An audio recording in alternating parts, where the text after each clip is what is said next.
शिवच्या 12 ज्योतिर्लिंगापैकी चौथ्या स्थानावर असलेले ओंकारेश्वर ज्योतिर्लिंग याविषयी आज आपण इथे माहिती घेणार आहोत। तर ओंकारेश्वर हे एक हिंदू मंदिर आहे आणि हे मध्य प्रदेशाच्या खांडवा जिल्ह्यात आहे। हे नर्मदा नदीमध्ये मध्यांता अथवा शिवपुरी नामक बेटावर वसलेले आहे। हे भगवान शंकराच्या 12 ज्योतिर्लिंगापैकी एक आहे। हे मोरटक्का गावापासून जवळपास 12 मैल किंवा 20 किलोमीटर अंतरावर आहे। हे द्वीप हिंदू पवित्र चिन्ह ओमच्या आकारामध्ये बनवलेले आहे। येथे दोन मंदिर आहेत, एक ओंकारेश्वर आणि दुसरे अमरेश्वर।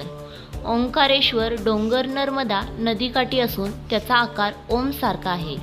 नर्मदा भारतातली सगळ्यात पवित्र समजली जाणारी नदी आहे। ओंकारेश्वर येथे एकूण 68 तीर्थ आहेत। याशिवाय 2 ज्योतिस्वरूप लिंगासहित 108 प्रभावशाली शिवलिंगे आहेत। मध्य प्रदेशात प्रसिद्ध 12 ज्योतिर्लिंगापैकी 2 ज्योतिर्लिंगे आहेत। एक तर महाकाल नावाचे उज्जैनमध्ये तर दुसरे अमलेश्वर नावाचे ओंकारेश्वर येथे आहे। ओंकारेश्वरचा इतिहास अनेक वर्षापासून ओंकारेश्वरमध्ये निवासस्थानाची चिन्हे आहेत। पुराणात असे म्हटले आहे की ते राहण्याचे व तीर्थस्थान होते। इतिहासाच्या अनुसार इसवी सन 1013 पासून ओंकारेश्वर परमारच्या ताब्यात होता। त्यानंतर चव्हाण राजपूत होते। मोगलांनी जवळजवळ संपूर्ण देश राज्य केले। हे जरी असून ओंकारेश्वर अजूनही चव्हाणांच्या कारभाराखालीच होता। 18व्या शतकात मराठ्यांनी सत्ता काबीज केली आणि तेव्हाच बरीच मंदिरे बांधली गेली, जीर्णोद्धार झाले। अखेरीस भारताला स्वातंत्र्य येईपर्यंत हा ब्रिटिशांच्या नियंत्रण होते। ओंकारेश्वर शिवलिंग गोलाकार अंडाकृती आकाराचे एका खडकाच्या स्वरूपात आहे, ज्यात सतत पाणी दिले जाते। दूध, दही आणि नर्मदाच्या पाण्याने दिवसातून 3 वेळा अभिषेक केला जातो। नर्मदा नदीच्या पायथ्याशी वसलेल्या या सुंदर ज्योतिर्लिंगाची स्वतःमध्ये एक वेगळीच प्रतिमा आहे। 12 ज्योतिर्लिंगाचे घर ओंकारेश्वर हे तीर्थक्षेत्र नर्मदा नदीवर वसलेले आहे। ही नदी भारतातील सर्वात पवित्र स्थानापैकी एक असून ओंकारेश्वर हे नाव ओयमच्या चिन्हापासून निर्माण झाले आहे।